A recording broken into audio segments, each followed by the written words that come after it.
के बारे में, किस तरह से योजनाओं को लोगों तक पहुंचाया जा रहा है और कैसे सरकार जो है डबल इंजन की सरकार हरियाणा में है और कैसे वो काम कर रही है, उस पर हम तमाम मसलों को लेकर चर्चा करेंगे डिप्टी सीएम दुष्यंत चौटाला से।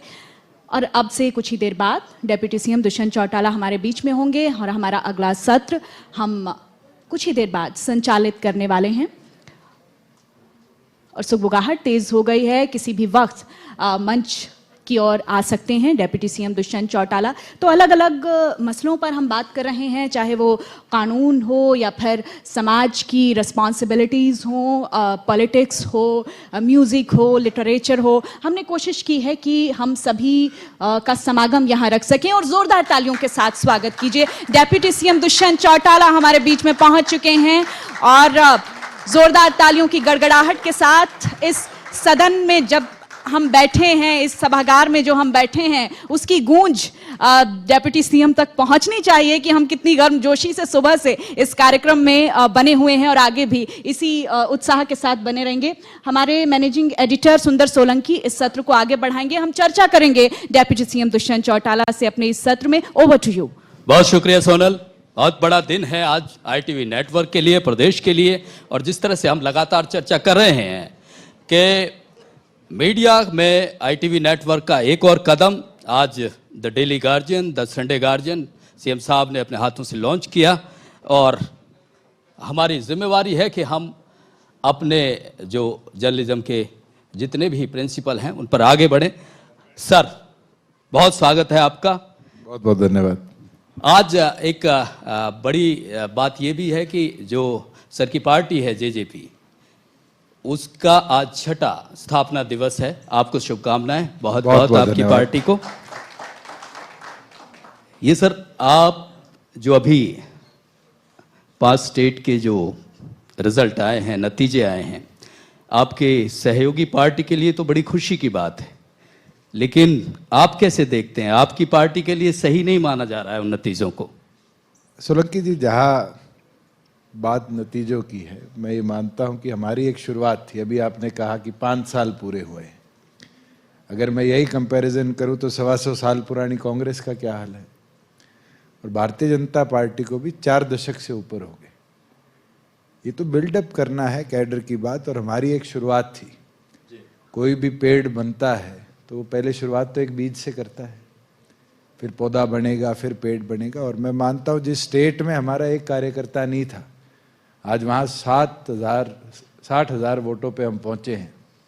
13 जिलों के अंदर पार्टी का संगठन बना है, 19 हमारे उम्मीदवार थे। एक शुरुआत है और शुरुआत करने पर ही पार्टी का विस्तार होता है।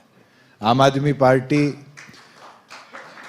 देश में एक रेवोल्यूशन से आई और उसके बाद दिल्ली में सरकार बनाई, पंजाब में सरकार बनाई, राजस्थान में 88 सीट पे लड़ी है। और आपको फैक्ट बता देता हूं कि नेशनल पार्टी होने के बावजूद भी हमारे से कम वोट है।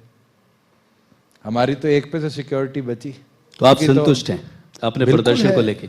मैं ये मानता हूं कि एक शुरुआत तो करी है हमने। अगर शुरुआत ना करते तो क्या हरियाणा से बाहर कभी JJP जा पाती? आपके विरोधी कहते हैं कि आप जैसे हरियाणा में आपने सत्ता की चाबी ढूंढी या सत्ता की चाबी बन गए, आप राजस्थान में भी यही कोशिश कर रहे थे। लेकिन राजेश बिल्कुल कर रहे थे, और कोशिश हमेशा करनी चाहिए। वो कहावत है ना, कोशिश करने वाले की हार नहीं होती। लेकिन अगर एक चींटी बारी बारी दीवार चढ़ने का प्रयास करती है, वो 100 बार गिरती है क्या 101वीं बार चढ़ भी जाती है।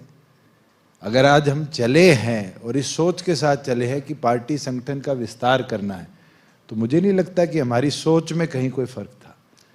और अपने सहयोगी दल BJP की जो जीत हुई है उसको कैसे देखते हैं? मैंने तो शुभकामनाएं दी है। मेरी नड्डा जी से भी बात हुई, उनको भी शुभकामनाएं दी। और बहुत अच्छा चुनाव मुझे लगता है ऑर्गेनाइज तरीके से 3 प्रदेशों में भारतीय जनता पार्टी लड़ पाई है। और मैं तो हैरान हूँ कि आप में से किसी ने नहीं दिखाया कि कामारेड्डी करके एक कॉन्स्टिट्यूएंसी है तेलंगाना के अंदर, उस कॉन्स्टिट्यूएंसी में सिटिंग चीफ मिनिस्टर भी हार गया, जो पिछले चीफ मिनिस्टर थे वो भी हार गए, और भारतीय जनता पार्टी जीत गई। ये भी ऑर्गेनाइजेशन का काम है। और मुझे लगता है ऑर्गेनाइजेशन जब ही बनती है जब आप फील्ड में जाके अपना कैडर बढ़ाओगे। और 5 साल के इस सफर में हमने हरियाणा के 90 कॉन्स्टिट्यूएंसीज के अंदर अपना ऑर्गेनाइजेशन को स्ट्रेंथन किया और उसके बाद अब राजस्थान के अंदर यही 13 जिलों में यही सफर अगर हरियाणा में भी जारी रखा बीजेपी ने तो जेजेपी का क्या? ये तो समय की बात है। सफर समय तो किसका आ ही गया। सफर किसका कहाँ कितना मजबूत और कितना अच्छा चले जी, ये तो भविष्य बताएगा। हम अपना काम कर रहे हैं, ऑर्गेनाइजेशन तौर पे वो अपना काम कर रहे हैं। 4.5 साल आप लोगों ने मिलकर सरकार चला रही है, लगभग 4.5 साल हो गए हैं, तो इसको आप किस तरह से देखते हैं एक सहयोगी के नाते? विकसित हरियाणा की हम बात कर रहे हैं, विकसित भारत की बात कर रहे हैं, कितना विकसित हरियाणा में आप सहयोग कर पाए हैं, आपका दल? मैं ये मानता हूं कि 4.25 साल के अंदर दोनों पार्टियों ने जो संकल्प लिया था कि हरियाणा प्रदेश को एक स्टेबल गवर्नमेंट दे, उस संकल्प में हम पूरी तौर पर कामयाब रहे। वो दिन भी मुझे याद है जब मैं शपथ लेकर दिवाली वाले दिन सिरसा गया जी, तो आपके ही एक साथी पत्रकार ने मेरे को कहा कि जी कांग्रेसी कह रहे हैं कि ये सरकार तो 15 दिन में टूट जाएगी। आज 4 साल 2 महीने होने को हो गए। हरियाणा प्रदेश के अंदर हर सेक्टर, हर फील्ड में हमने कामयाबी लाने का काम किया डिस्पाइट कोविड। जब देश की, दुनिया की अर्थव्यवस्था हिलने लगी, अगर स्टेबिलिटी के साथ कोई प्रदेश आगे बढ़ा तो हरियाणा प्रदेश था। अभी government of India ministry of revenue के डाटा आए कि देश के नवंबर के जीएसटी कलेक्शंस में हरियाणा पहले नंबर पे है 44% ग्रोथ के अंदर। ये मुमकिन क्यों हो पाया? ये इसलिए मुमकिन हो पाया कि हमारी सोच प्रोग्रेसिव थी। आज ओलंपिक्स हो, एशियन गेम्स हो, कॉमनवेल्थ गेम्स हो, पैरा ओलंपिक्स हो, पैरा गेम्स हो, स्पोर्ट्स में अगर खिलाड़ी मेडल ला पा रहे हैं तो ये हमारी जो नर्सरीज बनाई हैं, जो अवार्ड स्कीम्स हैं, जो प्रोत्साहन खिलाड़ियों को देते हैं, हम कर पाते हैं। आज रोड इंफ्रास्ट्रक्चर में 35 नेशनल हाईवे, 11 एक्सप्रेसवे, अगर किसी एक प्रदेश के इंफ्रास्ट्रक्चर की बुनियादी ढांचे को बढ़ाने में सफल रहा है तो वो हरियाणा रहा है, और हम रुक नहीं रहे। अभी तो cabinet sub committee on infrastructure में 3 और प्रपोजल हमारे पेंडिंग है, और मैं उम्मीद करता हूं कि जनवरी से पहले तीनों को अप्रूवल मिलेगा, और उसके बाद देखना कि हमारा इंडस्ट्रियल इंफ्रास्ट्रक्चर कितना बढ़ेगा। पिछले 4 साल के अंदर 36,000 करोड़ रुपए की इन्वेस्टमेंट अगर हरियाणा प्रदेश में आई है तो ये हमारी प्रोग्रेसिवनेस दिखाती है। आज ऐसी कोई फील्ड बताइए जिसमें हरियाणा ने काम ना किया हो। हमने प्रत्येक जिले में मेडिकल कॉलेज बनाने का सपना जो था उसको पूरा किया है। आप जींद जाइएगा, जींद जैसे जिले में जहां सरकारी इंफ्रा की तरफ कोई देखता नहीं था, 19 मंजिली हरियाणा की पहली सरकारी बिल्डिंग कहीं बन रही है तो जींद मेडिकल कॉलेज बन रहा है। आज पानी की व्यवस्था हो, जहां पूरे देश में क्राइसिस है कि पानी बचाओ, डार्क जोन बढ़ रहा है, ग्राउंड वाटर को हम रिपेट्रिएट कर रहे हैं। हमारी योजना थी कि लोग पैडी से डाइवर्सिफाई करें, उस योजना में हमने किसान को बेनिफिट्स दिए। आज के दिन स्ट्रॉ बर्निंग की बात थी, सुप्रीम कोर्ट निरंतर फैसले करता है। पहली बार सुप्रीम कोर्ट ने सबसे ज्यादा बढ़ाई किसी प्रदेश की करी तो हरियाणा की करी जी। ये मुमकिन इसलिए हो पा रहा है कि प्रोग्रेसिव सोच के साथ हरियाणा को तरक्की के पथ पर हम लेके जा रहे हैं। विपक्ष बिल्कुल भी इत्तेफाक नहीं रखता आप लोगों की बातों से। उन्होंने कहा है कि हरियाणा पीछे हुआ है, चाहे वो बेरोजगारी की बात हो, सड़कों का बुरा हाल है। इसके अलावा वो लगातार आप कहते हैं कि भ्रष्टाचार मुक्त सरकार है, भ्रष्टाचार के आरोप लगातार आपकी सरकार पर लगते रहे, लगाते रहे हैं। कैसे देखते हैं? सोलंकी जी, आपका कैमरा, आपका माइक, रोहतक से शुरू करो, कलानौर में घुस जाओ। जैसे ही बवानी खेड़ा शुरू होता था, कांग्रेस के शासन में सड़क छोटी और टूट जाती थी। बड़ौदे में घुस जाओ, सोनीपत में, खरखोदा में घुस जाओ, वहां के लोगों से पूछवा लेना कि सड़क छोटी हो जाती थी, टूट जाती थी। हिसार में चले जाओ, पहली कॉन्स्टिट्यूएंसी नारनौंद आती है, वो बता देंगे कि कैसे सड़क में बदलाव आ जाते थे। आज विपक्ष को ये बताना चाहता हूं कि आज के दिन रोड इंफ्रास्ट्रक्चर की जो विकसित हमने बढ़ोतरी करी है और प्लान डेवलपमेंट करी है, ये नहीं कि एक जिले स्पेसिफिक डेवलपमेंट को फोकस बनाकर काम किया। एनसीआरपीबी का डाटा है मेरे पास, जितना लोन कांग्रेस के 10 साल के शासन में गवर्नमेंट ऑफ इंडिया ने दिया सड़कों का, वो केवल मात्र अपने बेटे की कॉन्स्टिट्यूंसी में यूटिलाइज किया। आज हमने यूटिलाइजेशन करी है तो पूरे प्रदेश भर में करी है। अभी मैं 900 करोड़ रुपया सैंक्शन करवा के हम लाए एनसीआरपीबी से कि हिसार एविएशन हब की कनेक्टिविटी को और बेहतर कर पाए। पहली बार है कि रेलवेज अपने खर्चे पे नया प्रोजेक्ट लेकर आ रही है जो दिल्ली एयरपोर्ट से हिसार एयरपोर्ट को वंदे भारत से कनेक्टिविटी के लिए होगा, जिसके अंदर जो सिंगल जो अपने नैरो गेज लाइन होती थी फारूक नगर तक, उस नैरो गेज लाइन को जो आज के दिन वाइड गेज लाइन है उसके अंदर लेके जाएंगे और वो कनेक्टिविटी नए 29 किलोमीटर के रूट के साथ फारूक नगर से लेके जज्जर लाइन तक होगी। और उसके अंदर कोई एक छोटा क्षेत्र नहीं, एमईटी से लेकर जितने ये इंडस्ट्रियल हब बादली के अंदर बन रहे हैं इन सब का कनेक्शन होगा। ये विकास की सोच होती है। कांग्रेस के शासन में ये मुझे याद है कि एयरपोर्ट नाम नहीं सुनने को मिलता था। चंडीगढ़ एयरपोर्ट में भी जाते जाते और 450 करोड़ की एक पर्ची लगा के कि इसमें अपना हिस्सा डाल लेते हैं। आज हरियाणा के अंदर 5 एयर स्ट्रिप्स थी, हिसार एविएशन हब बन रहा है। 7200 एकड़ का देश का सबसे बड़ा एयरपोर्ट कोई बनेगा तो हिसार में बनेगा। आज हमारे महेंद्रगढ़ के अंदर इंडिया का इकलौता एरोस्पोर्ट्स इंस्टीट्यूट चल रहा है। स्काई डाइविंग अगर देश में कहीं प्राइवेट तौर पर होती है तो सिर्फ महेंद्रगढ़ में होती है और पिछले 4 साल से चल रही है। उसके साथ साथ 2 प्राइवेट कंपनीज आज 250 बच्चों को ट्रेनिंग दे रही है महेंद्रगढ़ और भिवानी के अंदर पायलट बनने की। हिक्का के अंदर आज के दिन 224 बच्चे रजिस्टर्ड है जो करनाल और पिंजौर के अंदर फ्लाइंग कर रहे हैं। और हमारा ये टारगेट यहाँ रुकने का नहीं है। पायलट्स की कमी दुनिया भर के अंदर है। इस कमी को कैसे हम एक अपॉर्चुनिटी बनाएं और हरियाणा को एविएशन हब बनाकर पायलट ट्रेनिंग के ऊपर और काम करें। बल्कि हमने तो एक कदम और उठाया है। आज के दिन मेवात के अंदर और जींद जिले के अंदर 2 जगह ई भूमि पे किसानों से जमीन मांगी है कि 100 एकड़ अगर हमें मिल जाती है तो 2 एयर स्ट्रिप्स और डेवलप करेंगे। क्योंकि फ्यूचर है एविएशन। जो आदमी पहले बस पे ट्रैवल करता था आज उसकी पेइंग कैपेसिटी है वो ट्रेन में ट्रैवल करता है। जिसकी ट्रेन की कैपेसिटी थी वो सोचता है मैं जहाज पे चला जाऊं मेरा समय बचा जाए। पहले लोग पैसे के पीछे भागते थे, आज टाइम के पीछे भागते। दैट्स व्हाई वो कहावत है कि time is money, money is not time. और उसके अंदर मैं ये जो डाटा गवर्नमेंट ऑफ इंडिया से आया है कि 2022 के अंदर 14 करोड़ लोगों ने सेकंड टियर एसी ट्रेन में ट्रैवल किया और 16 करोड़ लोगों ने इकोनॉमी क्लास जहाज से ट्रैवल किया। लेकिन आज उसको अपॉर्चुनिटी बनाकर अंबाला का जो हमारा एयरफोर्स स्टेशन था जिसकी तरफ कोई देखता नहीं था, 10 एकड़ जमीन 133 करोड़ रुपए में हमने आर्मी से वापिस ली है और उसके अंदर सिविल टर्मिनल हम बना रहे हैं।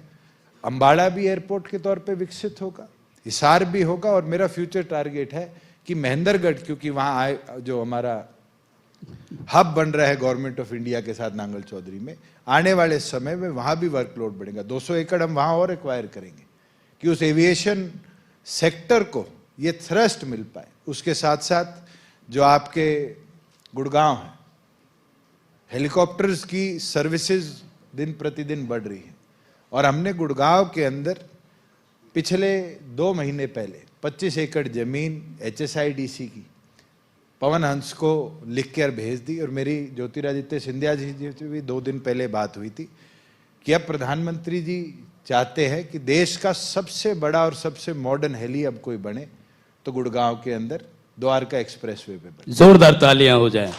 ये तो बिल्कुल सही सोच है कि विकसित हरियाणा के लिए ये बहुत आवश्यक चीज़ है, इस तरह का इंफ्रास्ट्रक्चर और इस तरह की चीज़ों में आगे बढ़ना। लेकिन सर सवाल ये आता है अभी भी कि जो बुनियादी ज़रूरत है रोज़गार, आप युवा हैं और आप बेहतर समझ सकते हैं।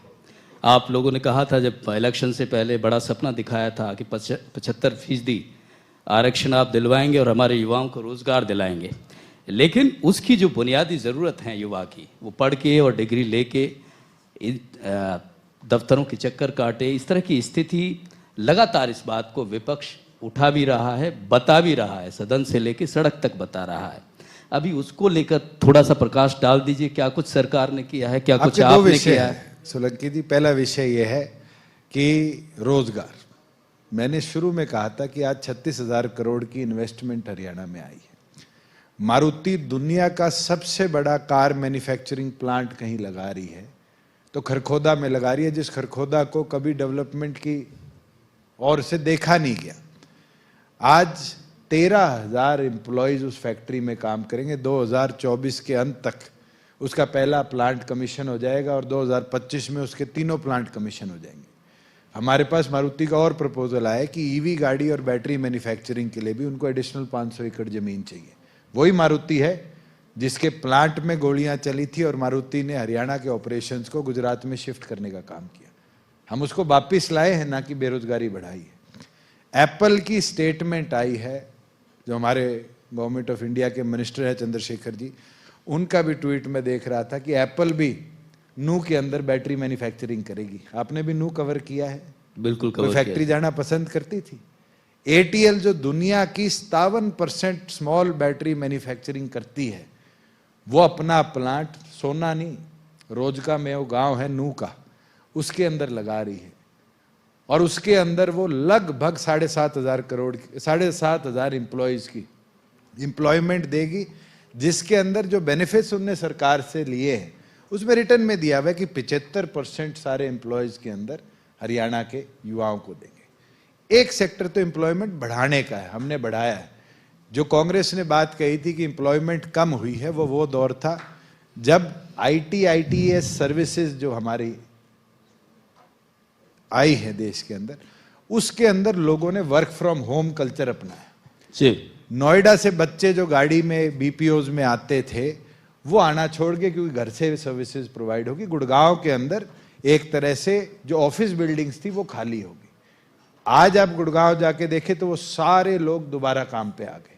वर्क फ्रॉम होम कल्चर कम हुआ, वापस वर्क फ्रॉम ऑफिस शुरू हो गया और वो एम्प्लॉयमेंट टेम्परेरी थी, अनएम्प्लॉयमेंट।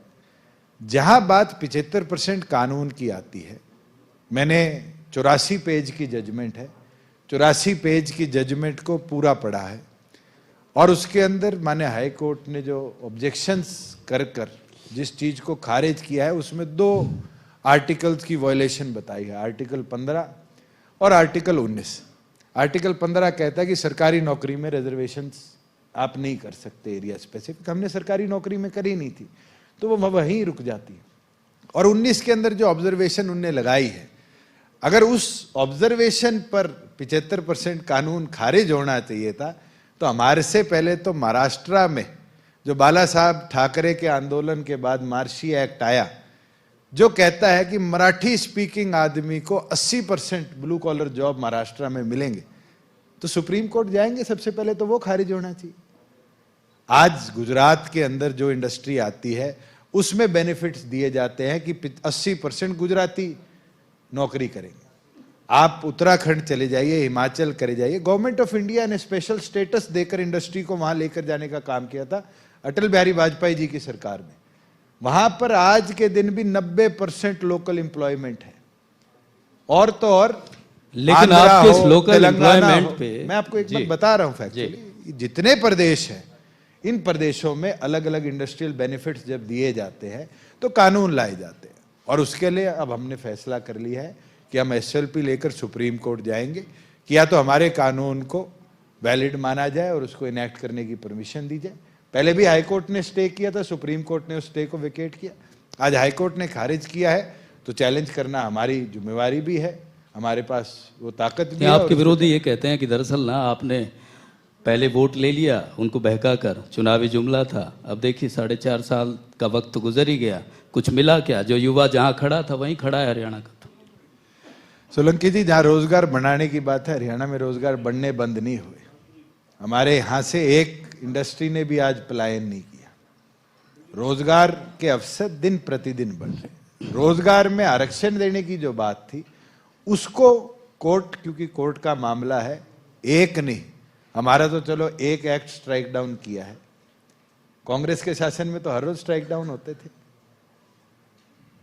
स्ट्राइक डाउन को कैसे आप चैलेंज करो और उसको स्टैंड अलोंग करके दोबारा रीइंस्टेट कराओ, वो आपकी कैपेबिलिटी और वो हम कर कर दिखाएंगे।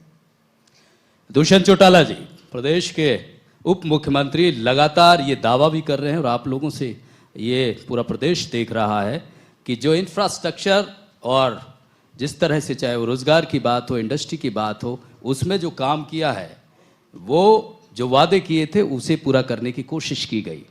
लेकिन सर ये जो गठबंधन वाली स्थिति है, जैसा आपने शुरू में ही बताया था कि 10-15 दिन में ही कह दिया था कि चला जाएगा, अब इसका भविष्य क्या देखते हैं आप? 2024 का लोकसभा भी आ रहा है और बीजेपी लगातार हर बयान में उनके नेता कहते हैं कि 10 की 10 सीटों पर हम लड़ेंगे। तो हम कौन सा 2 पे लड़ने की बात करते हैं? आप भी 10 पर लड़ेंगे? तैयारी हम भी कर रहे हैं, वो भी कर रहे हैं, अलग लड़ेंगे, पार्टियां फैसला करेगी, अलग लड़ेंगे? नहीं, बिल्कुल नहीं। आज मिलकर चल रहे हैं और मिलकर आगे फैसला कर कर आगे बढ़ेंगे। किसने बोला अलग लड़ेंगे? तैयारी करना हर पार्टी का काम है। मैंने शुरू में आपको एक चीज कही कि 5 साल पहले एक पौधा लगा था जननायक जनता पार्टी, उसके बाद पार्टी के कार्यकर्ताओं ने मेहनत करी और मेहनत कर कर प्रदेश के 90 की 90 विधानसभाओं में 22 के 22 जिलों में अपने कैडर को स्ट्रेंथन किया है। भारतीय जनता पार्टी भी वही काम कर रही है, कांग्रेस भी वही काम कर रही है। आज उठाकर देखो, संगठन हमारा है, भारतीय जनता पार्टी है, कांग्रेस है तो संगठन भी खड़ा नहीं होता। आज जिला अध्यक्ष अनाउंस कर पाए क्या नए अध्यक्ष? नहीं, अभी नहीं हुए हैं, लेकिन वो आप उनसे तो ये बात नहीं पूछते उनका भविष्य क्या है। उनका संगठन तो मगर मैं एक चीज आपको विश्वास के साथ कह सकता हूं कि जो बात मैंने कही थी, ये सरकार बनी थी प्रदेश को स्टेबल गवर्नमेंट देने के लिए। हर परिस्थिति से हमने मिलकर लड़ाई लड़ी। किसान आंदोलन आया, पहलवानों का आंदोलन आया, 1000 परिस्थितियां कोरोना जैसी हमने झेली। क्या प्रदेश की सरकार में डिस्टेबिलिटी कभी दिखी? क्या प्रदेश की सरकार में किसी भी बात पे मतभेद आपको दिखे? अगर मतभेद थे तो हमने बैठ के सुलझाए, क्योंकि हमारा एक लक्ष्य था कि प्रदेश आगे बढ़े। और आज भी देश में इकलौता प्रदेश है जिसमें 1,80,000 बीपीएल का लिमिट है। 120 पे है पूरा देश।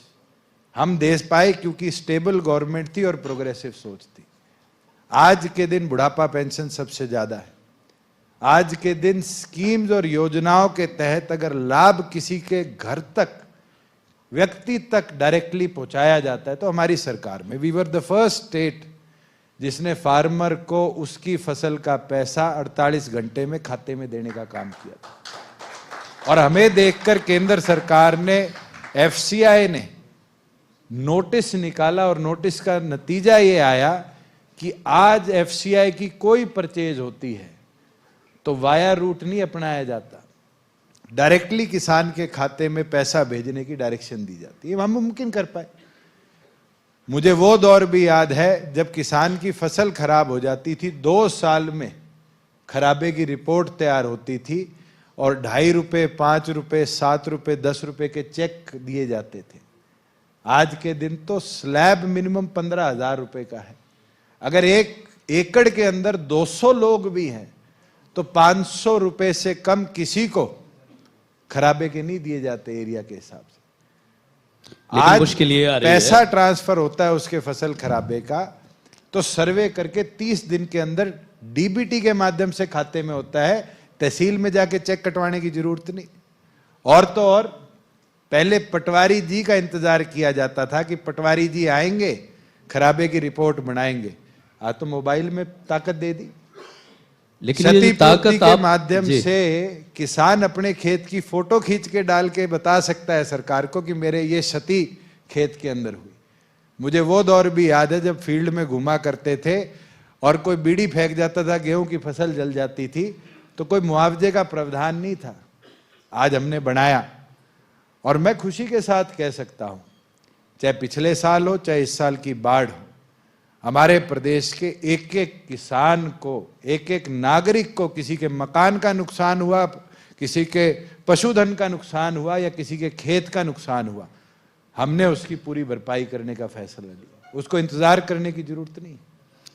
किसान मुआवजे के लिए, किसान की जो और सुविधाएं उनके लिए विपक्ष साफ कहता है कि ये जो पोर्टल की, ये जो डिजिटल की, जो ये मोबाइल की बात करते हैं ना, अगर हम और आप जब मंत्री हैं, हमारे नुमाइंदे हैं, उनकी आवश्यकता क्या है जब डिजिटली करना है।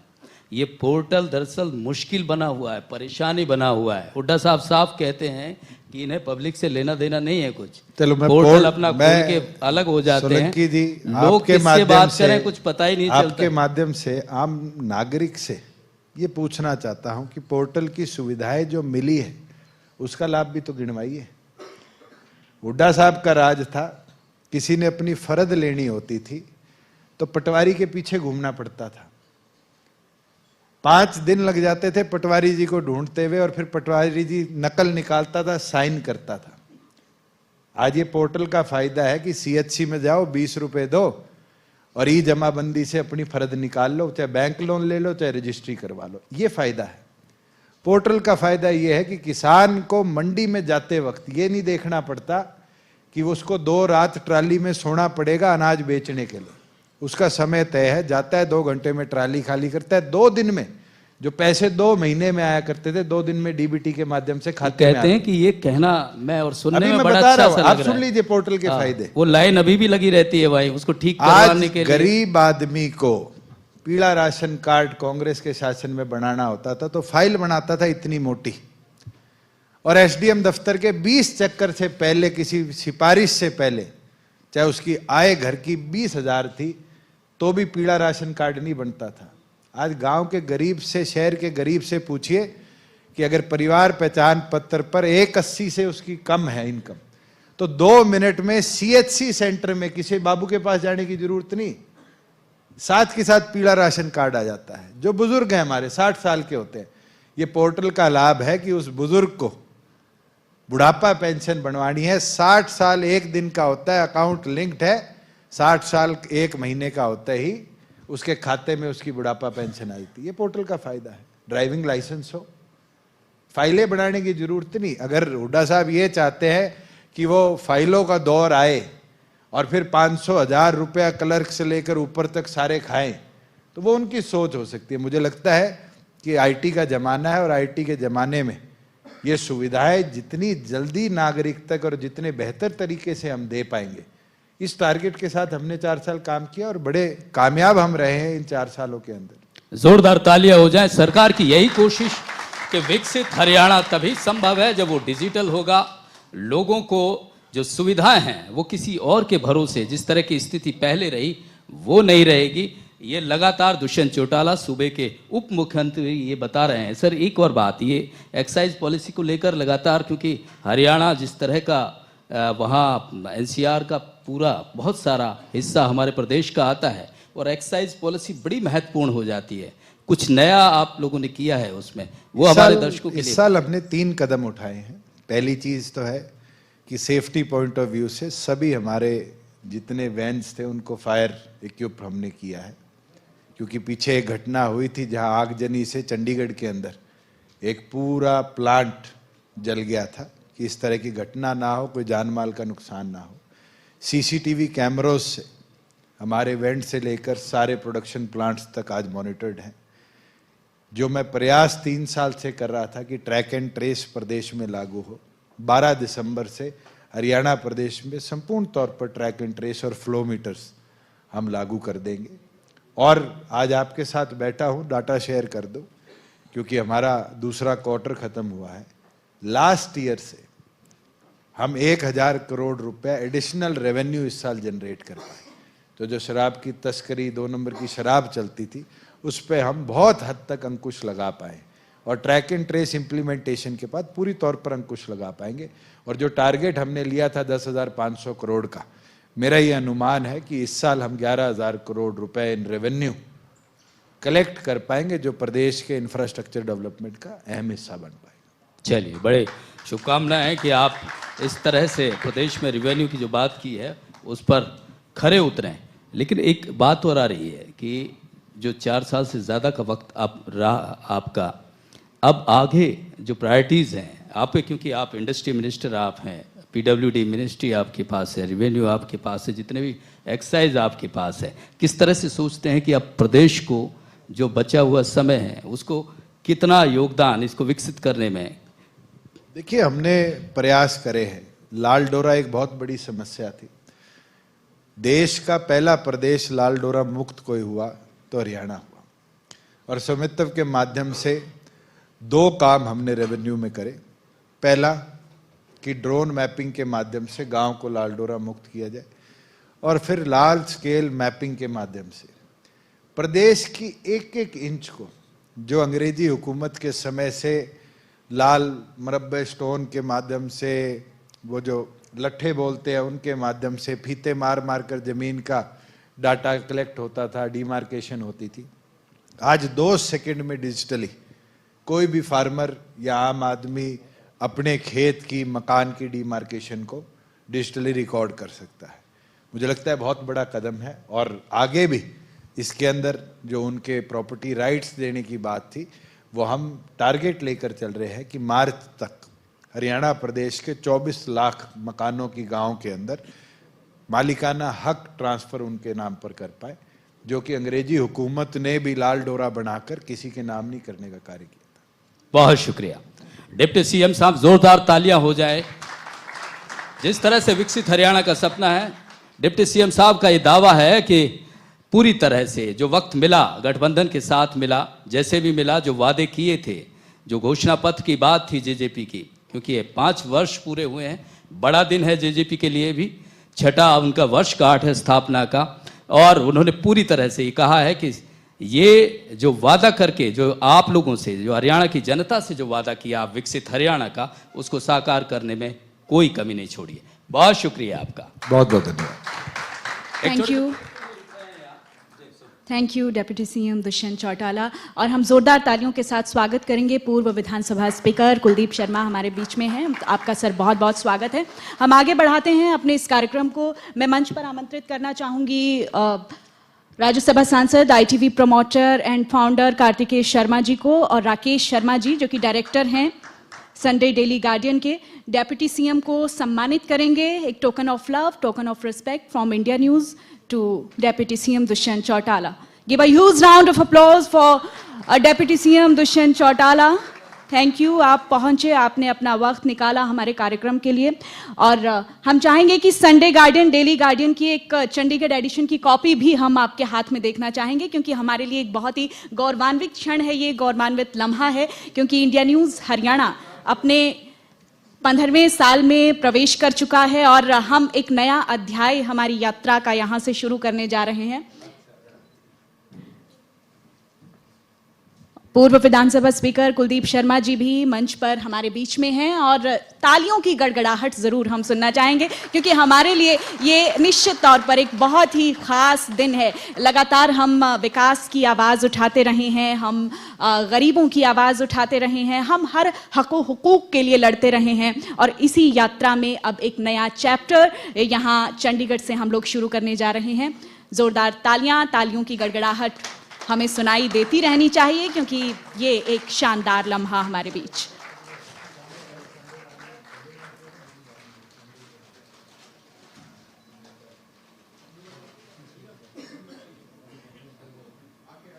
तो इंडिया न्यूज़ ITV परिवार कोशिश कर रहा है कि अपने अलग अलग मंचों के जरिए हम कोशिश करते रहें कि किस तरह से हम जनता की आवाज़ बन सकते हैं, और लगातार बन भी रहे हैं। और बहुत ही भरपूर आशीर्वाद, प्यार, स्नेह, सम्मान हमें हरियाणा की जनता से, देश भर की जनता से अलग अलग प्लेटफॉर्म्स पर मिल भी रहा है। उसके लिए हम शुक्रिया अदा करते हैं, आभार व्यक्त करते हैं।